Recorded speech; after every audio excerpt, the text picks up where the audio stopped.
The warship Iron Dawn floated in the darkness of deep space, quiet as a tomb. The ship's lights glowed dimly, and the once mighty engines were cold. Crew members moved through the long metal corridors in silence, speaking only when needed. Everyone knew something was terribly wrong. Admiral Rena stood on the bridge, her hands behind her back, eyes fixed on the starfield outside the wide viewport. She was known for calm leadership, but now her calm came from discipline, not peace. Iron Dawn had been on a mission to deliver urgent supplies to a distant colony. But when the engines suddenly failed, the ship lost speed and control, drifting helplessly. The engineering team had worked non-stop for 2 days, taking apart every system, but nothing worked. Every time they thought they found the problem, the engines stayed cold. The chief engineer's voice trembled when he gave his last report. "Admiral, we have tried everything. The main drive is dead. We can't fix it." Rena didn't show her fear, but inside she felt it pressing on her chest. If the ship didn't move soon, enemy scouts would find them. The Iron Dawn carried valuable supplies, and worse, valuable intelligence files. If captured, the ship could give away secrets that would cost thousands of lives. When the officers left the bridge, Rena stood alone, thinking. She thought about her old days before becoming an admiral, back when she commanded small ships. Back when repairs weren't done by specialists with perfect uniforms, but by people who loved machines. And she thought of one person in particular, a man named Morrow. Morrow was not a soldier, not an officer, not even part of the fleet anymore. He was just a mechanic who had once saved her life. Years ago, when Rena's small patrol craft was damaged in battle, Morrow had repaired the engine with nothing but scrap metal and steady hands. He worked without sleep until the craft roared back to life, allowing them to escape enemy fire. Most people had forgotten him. Rena hadn't. She pressed a small button on her wristcom and opened a private channel. "Fleet Command, this is Admiral Rena. I need immediate transport to Colony 7. Pick up civilian mechanic Morrow. Priority 1. The officer on the other end hesitated. "Admiral, with respect, why call a civilian? You already have top engineers, just do it," Rena said firmly. "He's the only one who can save this ship." Morrow lived on Colony 7, a quiet green world far from the noise of war. He spent his days repairing harvesters, tractors, and water pumps. His hands were always black with oil, his face lined with years of hard work, but his eyes still held a sharp light. He didn't miss the fleet. He didn't miss uniforms, rules, or politics. But that evening, when he was fixing a broken grain machine, a shadow fell across his workshop. A military shuttle had landed right outside his door. Soldiers stepped out and saluted, though Morrow wore only dusty work clothes. "Mechanic Morrow?" the lead soldier asked. Morrow wiped his hands with an oily rag. "That's me. What's this about?" "You've been called by Admiral Rena. Immediate departure." "Rena?" Morrow frowned. "Haven't heard that name in a long time." They didn't explain more. Within minutes, Morrow was on the shuttle, leaving behind his quiet life. When he arrived on Iron Dawn, the crew stared as he walked through the airlock. He looked out of place among polished uniforms and shining boots. His jacket was worn, his tools hung from a leather belt, and his hands were rough. The chief engineer muttered under his breath, "This is the man the Admiral called? We're doomed." Morrow ignored the whispers. He walked with calm steps, eyes studying every wall and panel as though he was listening to the ship breathe.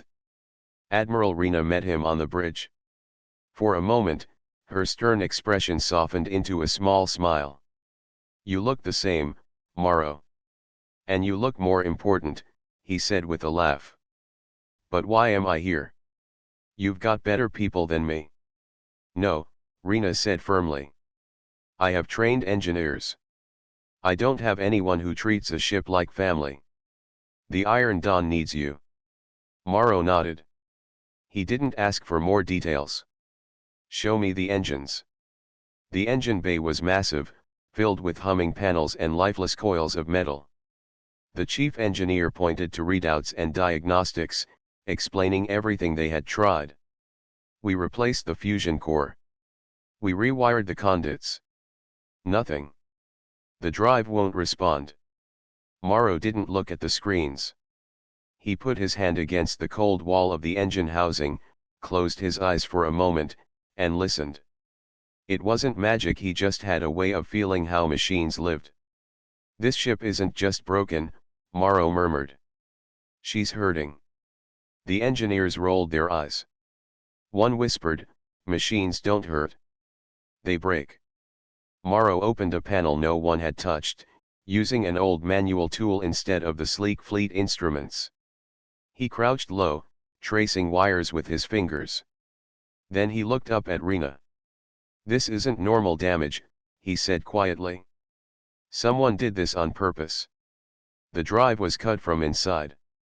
Rena's eyes hardened. If that was true, it meant sabotage. Someone on her own ship wanted the Iron Dawn to die. She spoke low so only Morrow could hear. Fix it. And don't tell anyone yet. If there's a traitor on board, I don't want them knowing we're onto them. Morrow nodded, pulling his tools from his belt. Better get me some strong coffee, he said with a grin. This ship's going to need a lot of love. Morrow worked through the night, crouched inside the giant engine bay of the Iron Dawn. The ship's walls were cold, the air smelled faintly of burnt metal, and every corner echoed with a low hum from the backup power. The crew slept in their bunks or sat awake whispering, but Morrow stayed busy with his old tools, tracing wires, opening panels that hadn't been touched in years. Admiral Rena checked on him once in a while. She saw him sitting on the floor with wires in his lap, staring at them like they were puzzle pieces. You look like you're talking to the ship, she said. I am, Morrow replied, half smiling. Machines don't lie, Admiral. If you listen long enough, they tell you who hurt them. Rena said nothing. She admired his calm. Most engineers got lost in their computer screens, but Morrow worked with his hands, treating the engine like something alive. By morning, he had a clear answer. This wasn't an accident. Someone cut the power relays and burned a control chip to hide the cut. Neat work, too. Whoever did this knew exactly what they were doing. Rena's jaw tightened. Any idea who? Not yet, Morrow said, shaking his head. But whoever it is, they're still on this ship. The news traveled quietly through whispers. Though Rena had ordered silence, people noticed the Admiral spending long hours in the engine bay with a civilian. Some officers frowned at the sight. Commander Hale, her second in command, confronted her on the bridge. Admiral, I don't understand why you trust this man. We have top fleet engineers. He's just, what? A farmhand with a ranch. Rena fixed her steady eyes on him. He's the only one who sees what's really wrong. Keep your doubts to yourself, Commander. The crew doesn't need more fear. Meanwhile, Morrow walked the long corridors of Iron Dawn, memorizing every sound. He liked to feel the vibrations through his boots, to notice what others ignored. At the cafeteria, he sat quietly over a plate of cold food. Crew members glanced at him and whispered. Some were curious. Others openly doubted him. One young navigation officer, barely out of training, spoke loud enough for everyone to hear. We're stuck in deep space, and the Admiral calls a farmer. This is a warship, not a tractor. Morrow didn't even look up from his food. Engines don't care about uniforms, he said calmly. They just want to run. When he returned to the engine bay, he found someone had closed the panels he left open. Tools he had arranged neatly were scattered. Someone had been there while he slept. Morrow didn't panic, but he didn't like it. He told Rena quietly, I'm getting close. Someone doesn't want me fixing this ship. Do you think they'll try to hurt you? She asked. Wouldn't be the first time, he said with a shrug. But it won't stop me. As hours passed, Morrow discovered more damage than expected. Not just cut wires, entire parts were misaligned, as if someone wanted repairs to fail. He worked without rest, welding connections, replacing power lines, and sketching new designs on scraps of paper. But he hit a wall. A key part inside the fusion drive was burned beyond repair. Fleet engineers said it was hopeless. They needed a replacement piece that didn't exist on the ship. Then I'll make one, Morrow said simply. You can't just make a fusion coil regulator, the chief engineer argued. It takes a factory. Factories are just big workshops, Morrow said, already searching the storage lockers for raw metal. Give me the scrap no one wants. I'll turn it into something useful. The engineers shook their heads. Some even laughed. He's crazy, one muttered. Rena silenced them with a single look. Let him work. While Morrow hammered and shaped pieces by hand, enemy scouts appeared on long-range sensors. The Iron Dawn didn't have enough power to run weapons or shields. Fear spread quickly. Crew members looked out the portholes, expecting to see enemy ships closing in. Commander Hale grew more anxious. Admiral, we need to call for help. We're too far from friendly space, Rena said firmly. If we send a distress call, we tell the enemy exactly where we are. Morrow is our only chance. Then we're doomed, Hale muttered under his breath. Late that night, as Morrow worked alone in the engine bay, the door slid shut behind him. He didn't touch it, someone else did. A heavy lock clamped in place. He was trapped. The lights flickered and dimmed. In the silence, Morrow heard footsteps retreating down the corridor. Whoever locked him in didn't want him coming out alive. He pounded on the door once, then stopped. No point wasting energy. Instead, he turned back to his work. If they wanted to scare him, it wouldn't work. He had faced worse than darkness. Minutes later, the door suddenly slid open. A young communications officer stood there, out of breath. Someone locked you in. I saw them running but couldn't catch them. Thanks, Morrow said calmly, picking up his tools. But don't tell anyone. The less noise we make, the better. The officer hesitated. Why are you helping us? You're not even part of the fleet anymore. Morrow gave a small smile. Because ships deserve to live. And so do the people inside. By dawn, Morrow had built the rough frame of a new regulator coil from scrap metal. His hands were blistered, his eyes red from lack of sleep, but his work was steady and sure. Rena visited the bay and looked at the strange, handmade part sitting on the table. Will it hold?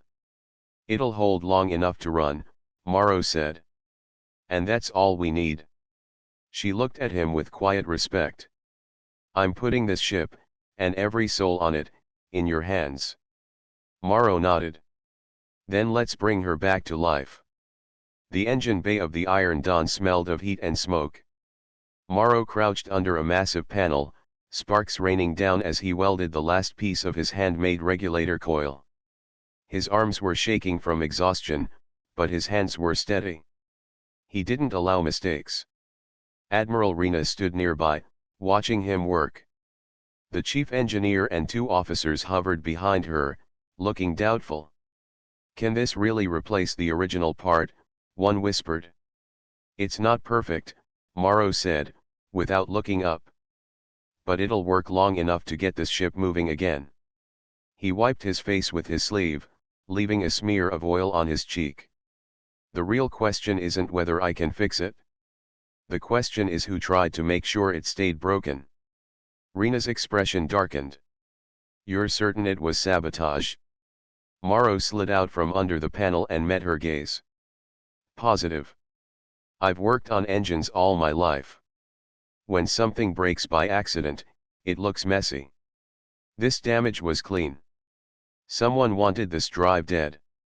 Later that day, Rena called a private meeting with her senior staff. Morrow was there, his clothes stained with grease, sitting beside officers in crisp uniforms. The contrast made some of them uncomfortable. "We have a traitor on board," Rena said plainly. "No one leaves the ship. No one sends transmissions. Until this engine is fixed, no one breathes a word of this to the crew." Commander Hale frowned. "Admiral, you're trusting a civilian's word over trained engineers." Rena's eyes were cold. "I'm trusting results. He found damage you all missed." Morrow spoke calmly. "Whoever did this knew exactly where to cut. They had to be familiar with this ship." The chief engineer bristled. "Are you accusing my team?" "I'm saying the saboteur is someone who knows engines," Morrow replied evenly. "Could be anyone with access to this bay." Morrow returned to work, but he felt the eyes of the crew following him everywhere. In the corridors, people stepped aside as he passed. Some looked worried. Others looked angry. That evening, while checking a power conduit near the cargo hold, Morrow heard footsteps behind him. He turned quickly, but the hallway was empty. He knew someone had been there watching.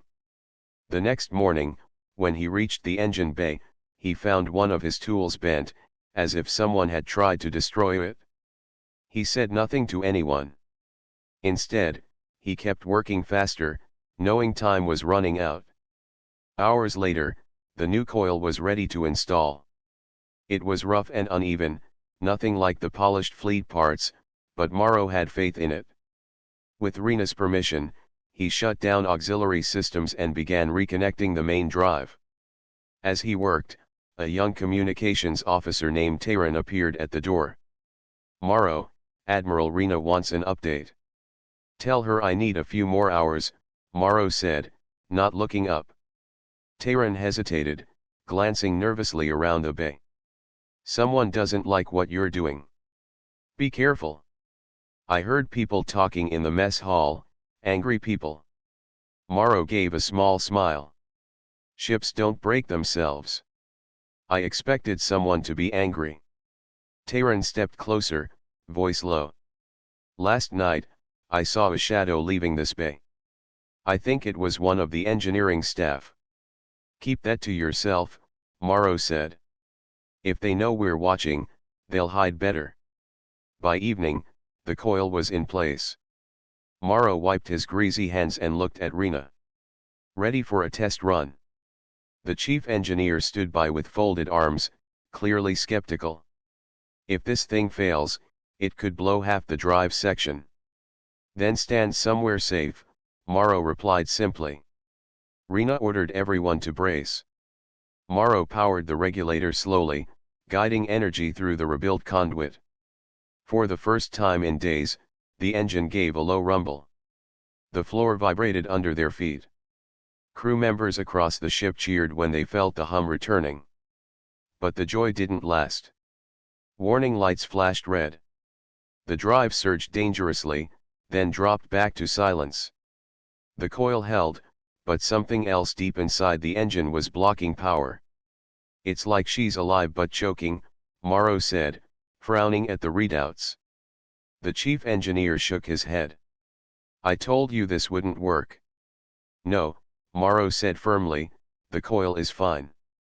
This is something deeper. Whoever sabotaged her didn't just cut wires. They planted something inside." That night, Morrow didn't sleep.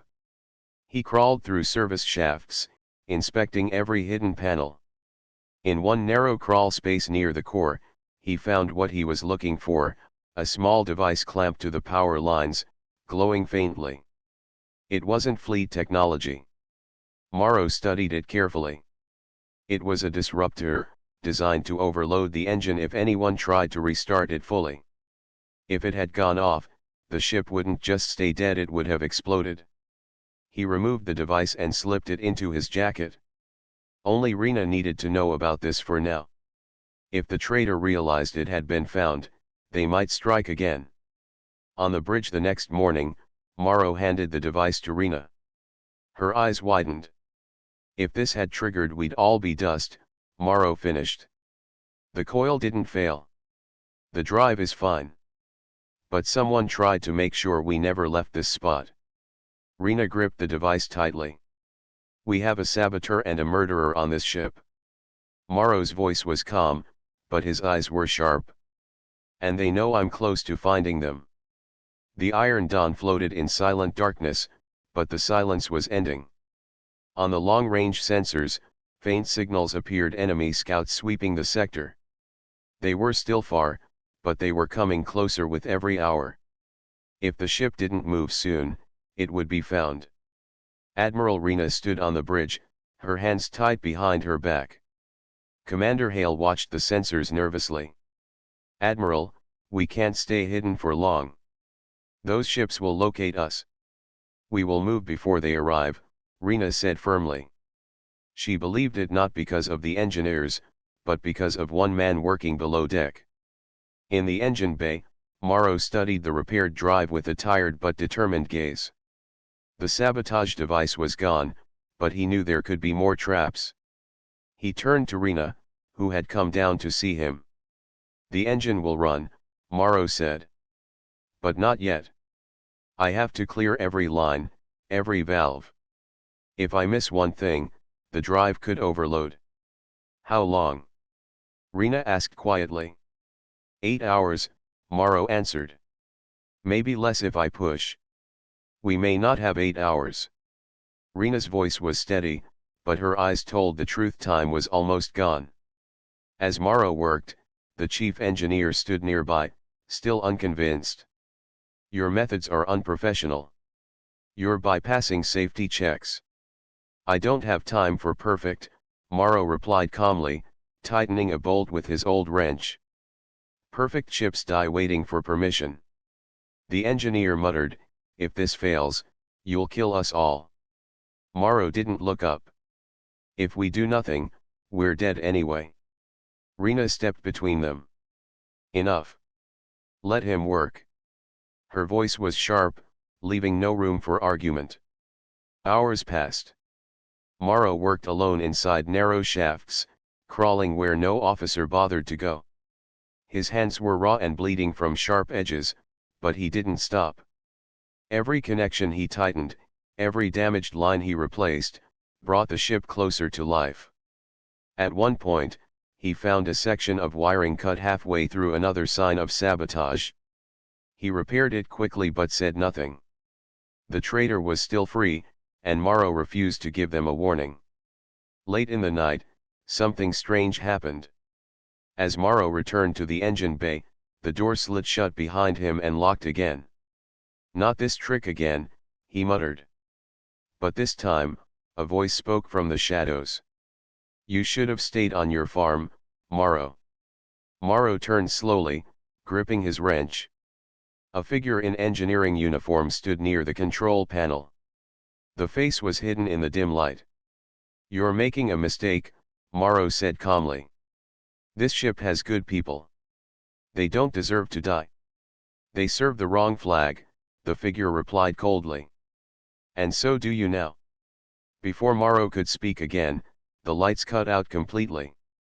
The figure slipped through a side door and vanished. When power returned, the lock was gone, and Morrow was alone. He rubbed his forehead. All right, he whispered to himself. Now it's personal. The next morning, Rena came to check on him. Are you all right? You look like you haven't slept in 2 days. I haven't, Morrow said simply. But the engine will be ready in 4 hours. Maybe 3 if I don't stop. She hesitated, noticing a bruise on his arm. Someone confronted you. Morrow gave a tired smile. Doesn't matter. Let's just get this ship moving before they try again. By afternoon, the ship was ready for a full restart. The new coil was in place, the lines cleared, the sabotage devices removed. Powering up now, Morrow said, standing by the drive controls. Rena, Hale, and the engineers watched nervously. The great engine roared to life, its deep vibration shaking every deck. Lights brightened throughout the ship. The crew cheered, but the celebration lasted only seconds. Warning alarms blared. Energy levels spiked too high. Morrow reacted instantly, adjusting valves by hand, forcing the unstable power back into balance. His fingers burned as he gripped hot levers, but he held on until the readings dropped. The hum steadied. The drive was alive again. Rena exhaled in relief. "We have power. Enough to move," Morrow said, wiping sweat from his brow. "But we have to go now. The engine's strong, but she's not ready for a long fight." On the bridge, Rena gave the order to set a course out of hostile space. The ship began to glide forward, engines humming like a heartbeat returning after a long silence. But Morrow stayed in the engine bay, watching every reading closely. Something still bothered him. The ship was running, but the vibrations felt uneven. Like a whisper under the noise. Taran, the young officer who had helped him earlier, stepped into the bay. "We're moving." "You did it?" "Not yet," Morrow said, listening carefully. "There's still something wrong. I can feel it." At that moment, the lights flickered again and Morrow realized this wasn't normal engine strain. Someone had tampered with the control circuits. He grabbed Taran's arm. "Seal the door. Don't let anyone in. I think they'll make one last move." Above them, on the bridge, Hale reported grimly, "Admiral, enemy ships are closing faster. We'll be in weapons range in 30 minutes. "Hold steady," Rena said. "Morrow needs time." Down below, Morrow worked furiously, tracing wires by touch, not trusting the readouts. His instincts screamed at him that the saboteur had left a final trap, something waiting to shut the drive down again when they needed it most. He tore open a sealed panel and found it, another device, this one buried deeper, wired directly into the engine's safety cutoff. If it triggered, the engine would shut down completely. "Clever," Morrow muttered, yanking it free and smashing it against the floor. But not clever enough. The ship's hum changed instantly, steady and strong now. Morrow smiled faintly. "There you are, girl. You're breathing easy again." But he knew the traitor wouldn't give up. As he wiped sweat from his brow, the corridor outside echoed with hurried footsteps coming straight toward the engine bay. Morrow tightened his grip on his wrench and braced himself. "All right," he whispered to the ship. "One more fight, and we'll both live." The Starship Titan's heart floated in the void like a wounded giant. Inside, the once busy engine room was now silent except for the hum of emergency lights. For 3 long days, the ship had drifted helplessly. Fuel reserves were low. Weapons were offline. If an enemy fleet appeared, they would be defenseless.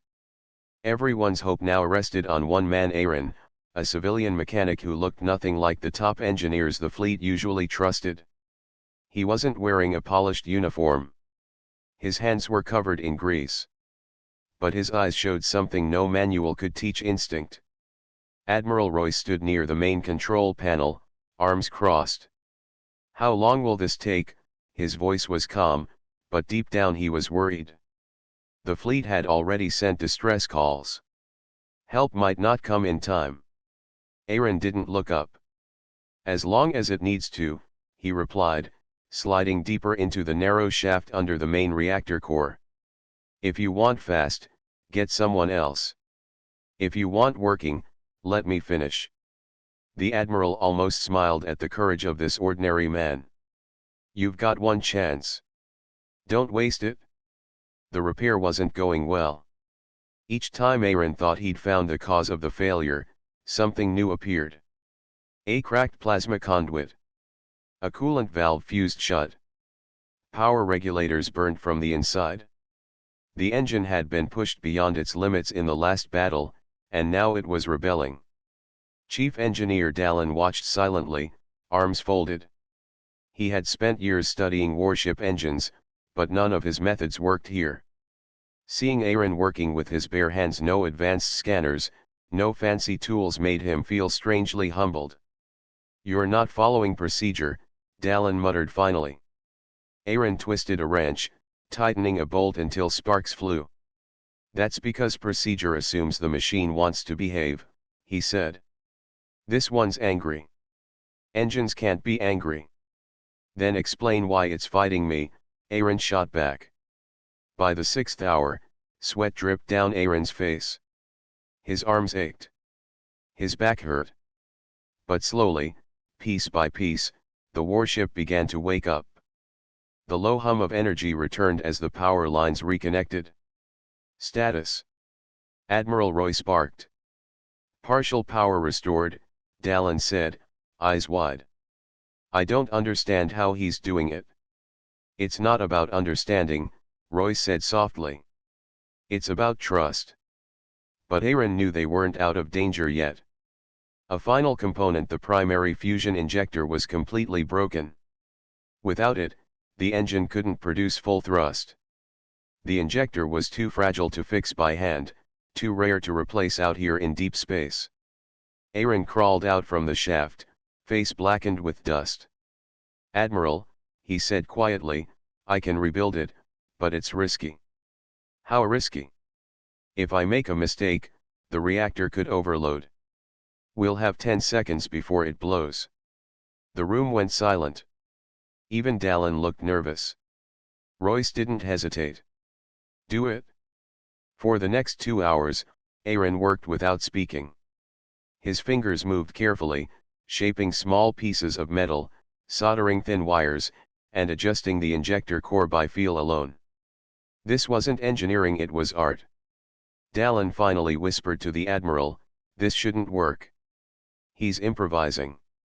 He's building it from scrap parts." Royce only replied, "Then pray he's right." At last, Aaron stepped back. The rebuilt injector glowed faintly. "It's ready," he said. Royce gave a single nod. "Bring it online." The lights dimmed as energy surged into the engine. The warship trembled. For one long moment, no one breathed. Then, with a deep, powerful roar, the main engine came alive. The floor vibrated as Titan's heart pushed forward, breaking free of its deadly drift. Cheers erupted in the engine room. Crew members hugged one another. Dallin stared at Aaron as if seeing him for the first time. You actually did it," Dallin whispered. Aaron smiled faintly, wiping sweat from his brow. "Told you. Machines aren't angry if you listen to them." Roy stepped forward, his voice quiet but filled with respect. "You didn't just fix an engine. You saved this ship and everyone on it." But Aaron didn't celebrate. His eyes moved to the fuel gauge. "We're running low. The engine's alive, yes, but we're not safe yet. If someone attacks us before we reach friendly space, we won't last long." Royce understood. The battle wasn't over. It had just begun. Still, for the first time in days, hope burned bright on the warship. The warship Ironwell floated silently in the dark sea of stars. Inside its engine chamber, the smell of burned metal still lingered. The repairs were almost complete, but the risk was higher than ever. If the engine failed during the test run, the entire ship could tear apart. Admiral Rowan stood near the main console, arms crossed, eyes sharp but heavy with worry. The crew watched as Miran, the quiet mechanic who had surprised everyone, gave last instructions. The tension in the air felt thick, like invisible chains around everyone's chest. "Are you sure about this?" asked Lieutenant Brask, his voice low. "If we start this engine and it overloads again, there won't be time to eject the core." Miran didn't look up. He kept tightening the last bolts, checking every circuit. "I'm sure," he said in his calm way. "But you must not interrupt once I begin. Any hesitation will break the sequence." The Admiral stepped closer. "Son, you understand what's at stake? This ship carries thousands of lives. If you're wrong," Miran finally met his eyes. I'm not wrong. Trust me. Just, trust me this once. It was strange. The words didn't come with pride or arrogance. They came like a simple truth. Something in his tone made Rowan silent. The Admiral had commanded battles, signed peace treaties, and faced enemies head-on, but at this moment, the hardest thing was to let go of control. The engine room cleared. Only Miran, the Admiral, and a handful of engineers stayed behind. The others watched through screens in the command deck. "Power up the auxiliary coil," Miran ordered. His voice was steady, but his hands trembled just a little. He knew this was not just a repair, it was his life's test. As the lights flickered on, deep metallic hums filled the chamber. The engine woke like a sleeping giant. "Level at 20%, Brask reported nervously. "All readings normal so far." Miran adjusted a dial and connected a cable to a console that wasn't part of standard design. Rowan noticed. "What's that?" he asked. "My own regulator," Miran replied. "The ship's system can't balance this type of energy flow alone. If it spikes, I'll hold it steady manually." Rowan's eyes narrowed. "You'll hold an unstable warship engine with your bare hands." "With these hands," Miran said softly, "I've fixed broken harvesters back home. I fixed my father's heart pump when no one else could. This engine is just another heart that needs care." The chamber shook slightly. "Power at 50%, Brask called. The readings suddenly jumped, pressure in the plasma coils rising too fast. "Hold steady," Miran muttered. Sweat formed on his forehead. He twisted the regulator with careful precision, like tuning a delicate instrument. The lines on the monitor stabilized. Rowan glanced at him, a strange pride forming in his chest. This boy, no, this man wasn't afraid of the machine or the risk. He treated the engine as if it were alive, and somehow, it responded. 70%, Brask shouted. Core temperature climbing, but still within limits. Then it happened, an unexpected surge. Alarms blared, red lights spinning around them. The warship shook as if gripped by an invisible storm. "Shut it down," Brask yelled. "No." Miran's voice cut sharp. "If you shut it down now, the energy backlash will burn the whole chamber. Hold your ground." He gripped the regulator with both hands. His arms shook as if fighting an unseen enemy. "Come on, listen to me," he whispered to the engine. "Breathe, just breathe with me." The roaring sound deepened but softened, as though the machine really did hear him. The readings leveled again. Rowan stood motionless, eyes fixed on Miran. The Admiral had led thousands, yet never seen courage this quiet and personal. It wasn't the courage of a soldier shouting on a battlefield. It was the courage of someone who worked alone, who fixed what others abandoned, who believed in his own hands. "Power at 90%. Brask said, voice almost breaking. It's holding." "Push to full," Miran said calmly. "Now." "You're insane," Brask muttered, but his fingers moved over the console. The warship's massive engine reached its full capacity. The entire hull vibrated, but not with danger, with strength. The alarms went silent one by one. Lights shifted from red to green. "It's stable," Brask whispered, almost unable to believe it. "The engine is perfect." The crew on the command deck erupted in cheers. But in the engine room, Miran just exhaled and sat down on the floor, exhausted but smiling faintly. Rowan knelt beside him. "You just saved this ship," he said quietly. "How did you know it would work?" Miran wiped his forehead. "I didn't know," he admitted. "I just trusted what I've learned all my life. Machines talk to those who listen." Rowan placed a hand on his shoulder. "You've done more than repair an engine. You've reminded me what trust looks like." That night, the Iron Will glided smoothly through space, powered by an engine no one thought could be fixed. But in the quiet of the maintenance bay, Miran didn't feel like a hero. He thought of his village, his father's weak heart, and how every broken thing deserved a chance to work again. What he didn't know yet, this was not the end of his test.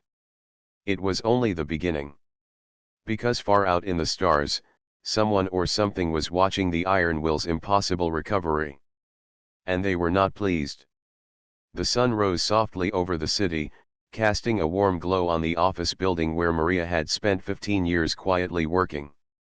She arrived early, dressed simply, as she always had, carrying only a small notebook. Today was the day everything would change, not just for her, but for everyone who worked in this company. The boardroom was already filled with directors, managers, and employees who had been invited. They sat in tense silence, whispering quietly. No one knew exactly what was going to happen. Even Richard, the former CEO, looked uneasy. He had spent the night pacing his office, trying to anticipate what Maria might do, but he had no idea. The door opened, and Maria walked in calmly. She held her head high and moved with quiet confidence. Everyone in the room froze, recognizing the woman they had seen every evening cleaning the floors. She was the janitor. She had always been there, unseen and unappreciated, yet somehow present in every corner of the building. Richard's eyes widened.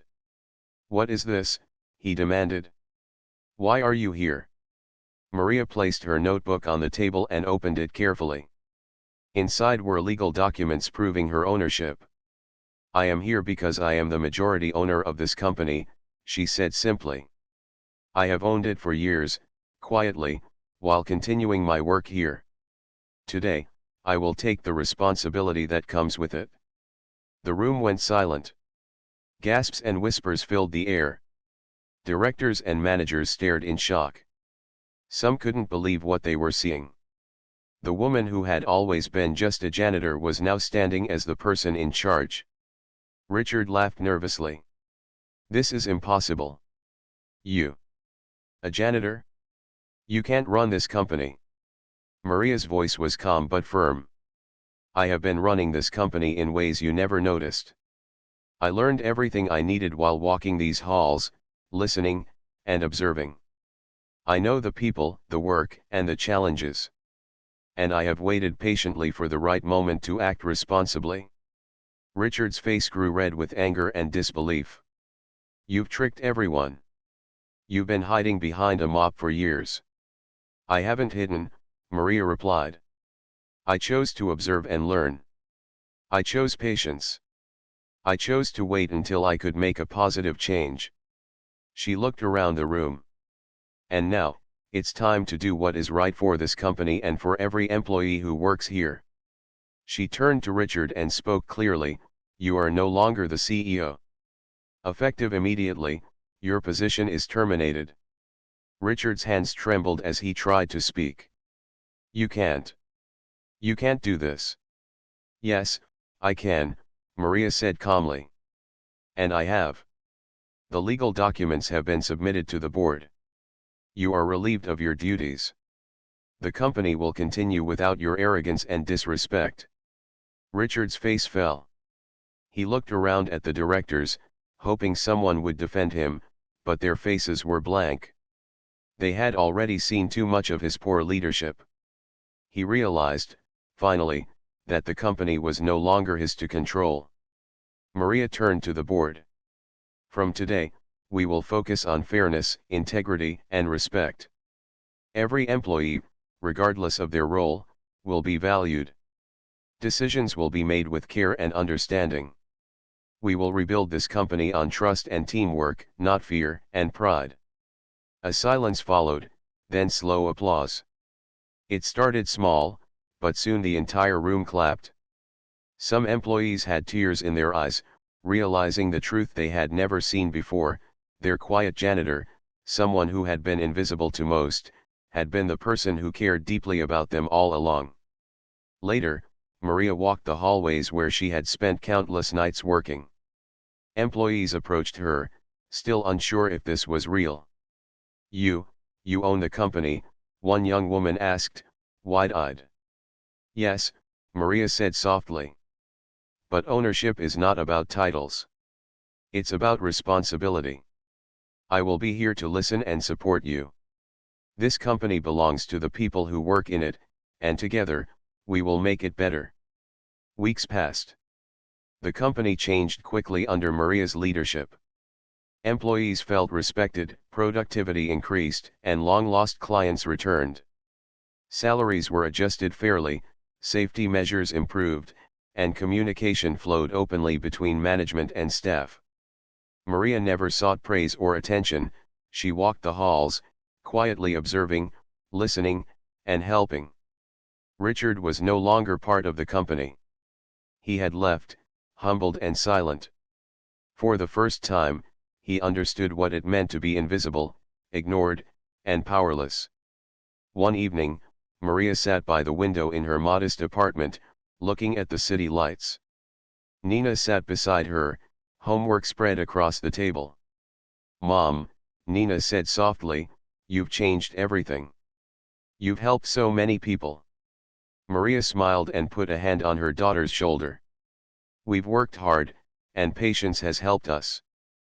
But remember, true change comes from quiet strength, respect, and doing what is right even when no one is watching." Nina looked at her mother, eyes shining. "I hope I can be like you someday." "You can," Maria said gently.